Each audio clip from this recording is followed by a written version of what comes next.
Tonight, mom and dad in Prince George's County have a lot of questions. When they sent their first grader to school this past Friday, it started just like any other day. But it ended with a trip to the hospital. Just a warning before we play the story for you, there are some graphic details here. News 4's Joseph Olmo is pressing the school district for answers tonight.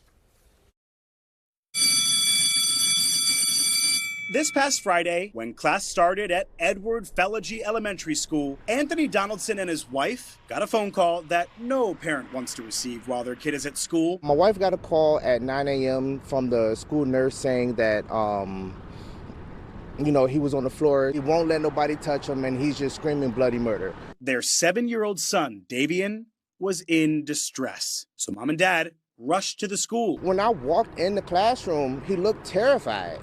He was curled up on his side on the floor because he's hurt.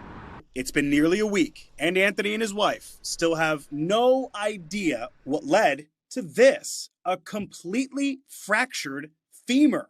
When we spoke to the substitute teacher, she said, hey, I don't know what happened. We started an activity that was having fun, and then the next minute he was on the floor crying. That's the answer I got. So who ended up calling 911? Nobody called. You just took your son to the hospital? I picked my son up, I took the elevator, and I put him in a car and brought him to the hospital. So what happened? Well, News 4 asked Prince George's County Public Schools about the incident, and here's their response. For one, the school system says it's deeply concerned that a student sustained an injury while at school. They add that an investigation will try to figure out what caused the injury, whether appropriate and timely actions were taken, and what steps are necessary moving forward. They also say that a staff member involved has been placed on administrative leave.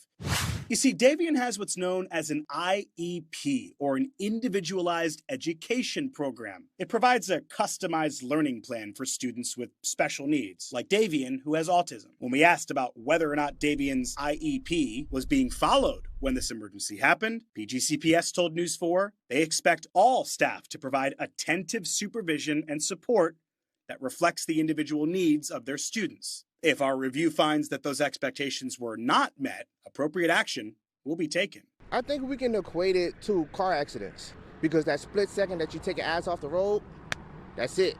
It's the same thing in the classroom. You got to make sure that these kids are looked after, and you got to make sure that they're safe. Now, as for little Daevian, Dad says that he did have a successful surgery, but breaking a femur is obviously a very serious injury, which means the road to recovery is going to last for months, and it will include physical therapy.